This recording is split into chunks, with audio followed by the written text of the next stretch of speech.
First off, I want to thank the leadership of the Dubai Land Department and RERA. Your incredible leadership has brought us to an incredible place, setting an example for the globe.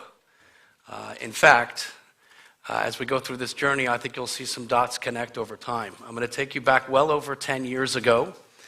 One particular year, I took 13 trips here to Dubai. And in some great early conversations with Marwan and others, we had a little idea, an inkling of an idea, that while we all recognize our buildings need to be good for the planet, the environmental and green building and sustainability movement, our thought was perhaps half the story was missing. Green building, focusing on energy usage and on the impact on planet Earth, of course, is the pillar of sustainability. But our question was, what about all the people we put inside our buildings? We spend over 90% of our lives indoors. And in fact, in the UAE, I think that number is 97% of your life spent inside. Take your age, multiply that times 0.97, and that's how much of your life you are spending inside of a box called four walls and a roof. That is not a natural condition. In fact, that goes against tens of or hundreds of thousands of years of our biological evolution, primarily spent outside. Our question was, can we merge the largest asset class in the world, real estate, with the world's fastest growing and arguably most important industry, health, wellness, prevention, nowadays health safety? Well, we've been busy since that time, and that journey started with 5 years of rigorous research, pulling in the world-renowned Mayo Clinic and Cleveland Clinic, and getting, in fact, over 300 doctors of different disciplines from around the world to work with real estate professionals of all types: owners, operators, developers, architects, engineers, facilities managers, HR professionals, identifying everything indoors that matters to our health outcomes, both how we build our structural elements and also how we operate. And what's led from this blueprint are phenomenal programs like the health safety rating, which we're going to get into. But that work started with a holistic approach to the indoor environment. What matters? Well, air quality, water quality, lighting elements, thermal elements, acoustics, biophilic programming, surface and cleaning protocols, even HR policies and operational guidelines. All of these inputs map directly to our respiratory, cardiovascular, immune, cognitive, digestive, and sleep health outcomes. And this, in fact, research, which we put over $100 million of our capital towards over a 5-year period, led to the introduction of our International Wellbuilding Institute and the Wellbuilding Standard. This started in 2015, 2016.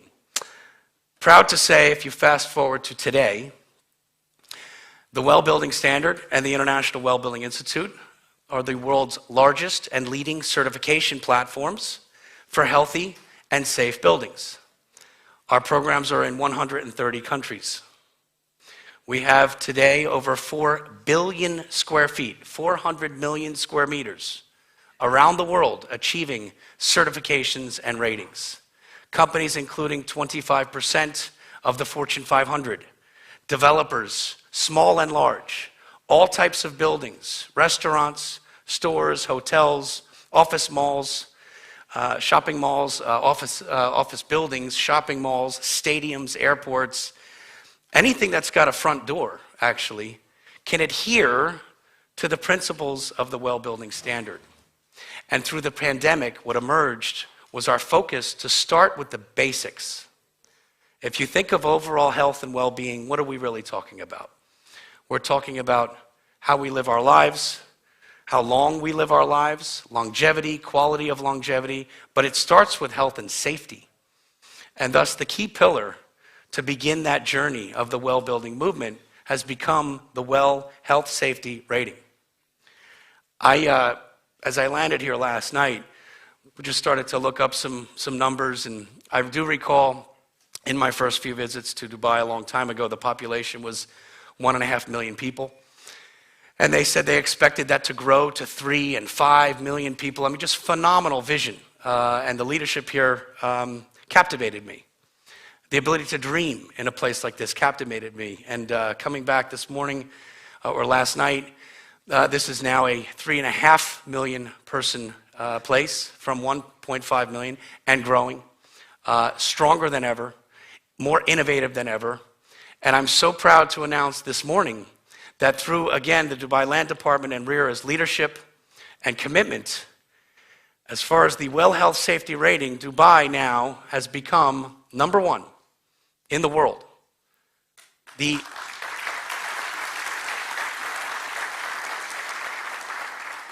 more well health safety rated buildings per capita in this place, by far, by the way, than anywhere else on the planet.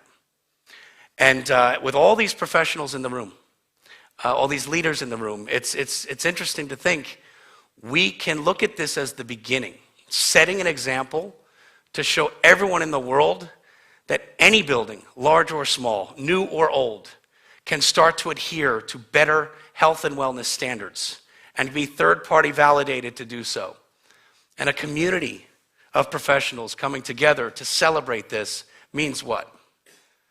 We're celebrating ourselves. We're celebrating the way we occupy our spaces in our everyday lives.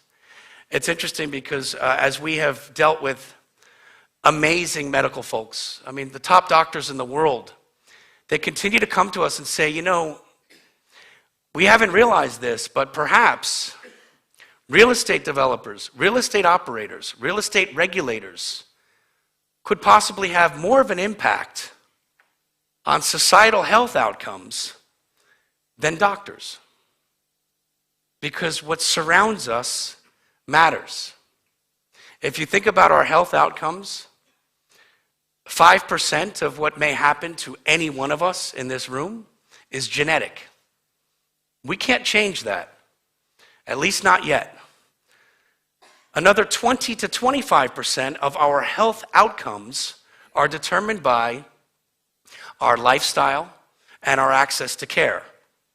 What we eat, what we drink, how much we exercise, what have you. But here is what is staggering. The rest, up to 75% of the determinants of chronic health outcomes are our surrounding environmental and social conditions, where we place ourselves, which in today's day and age is inside. The air we breathe, the water we drink, the lighting we're exposed to, the health and safety protocols that we hope protect us, all of these are determinants of societal health.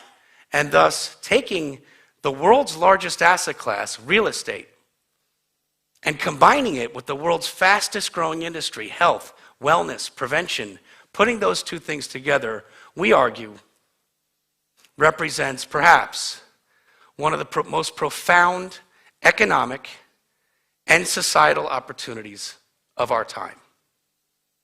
And the blueprint to do this has become a consensus-driven approach. Years of research and years of ongoing research to continue to advance the understanding of our built environment and its impact on the human condition. And this gets very practical.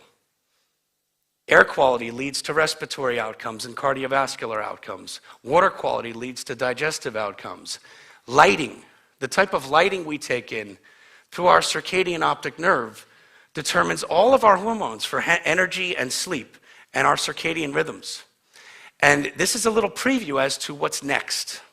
What you all have become familiar with is the starting point, the blueprint, the Well Health Safety Rating. Now incredibly digitized to demonstrate buildings that have earned that accreditation.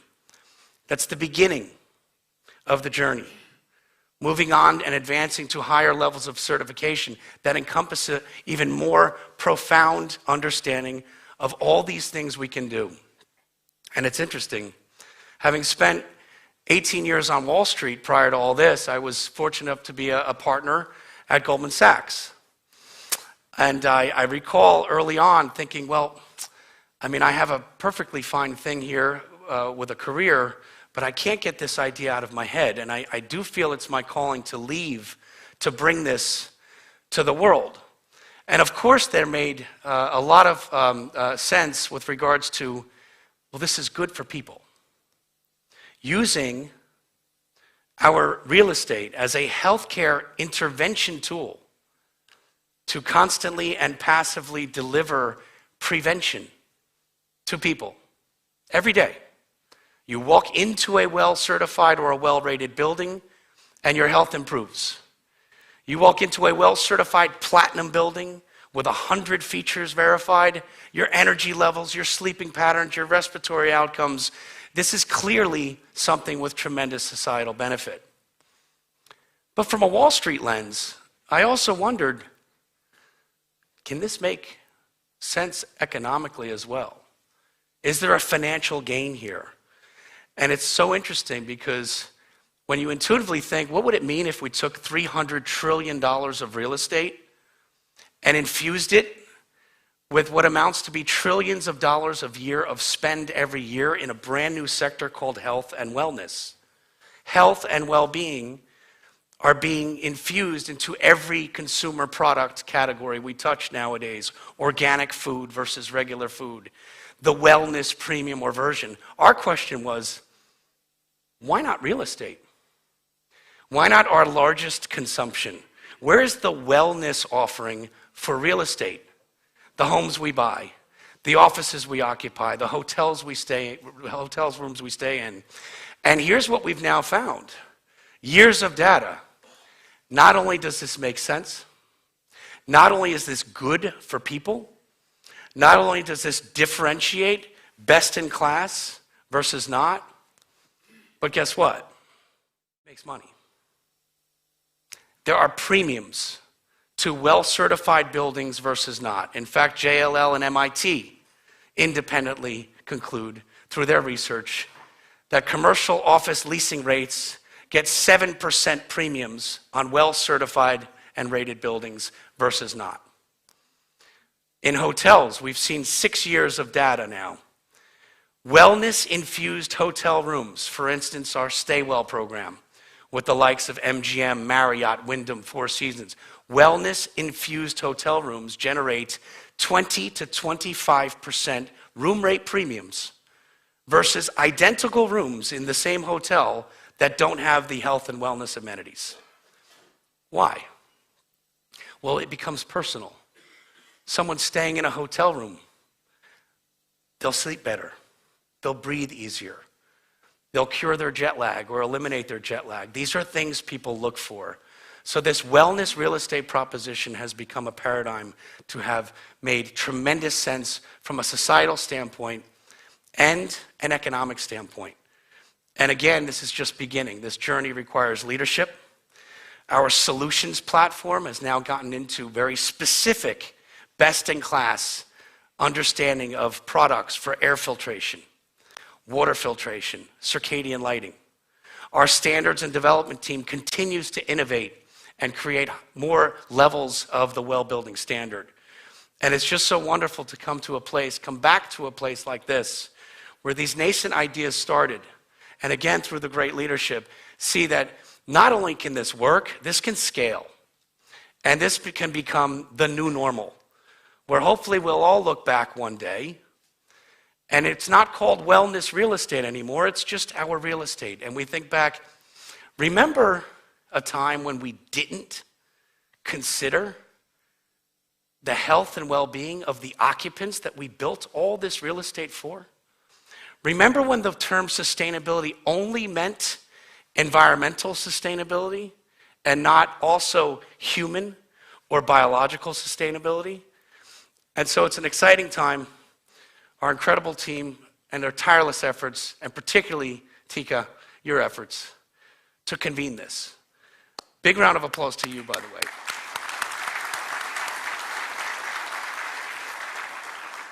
We've got an incredible day with great thought leadership. It is my great honor to be here and to continue to advance this thought with such wonderful leaders. And I hope everyone has an excellent day. We'll be around all day for any and all conversations. Thank you, everybody.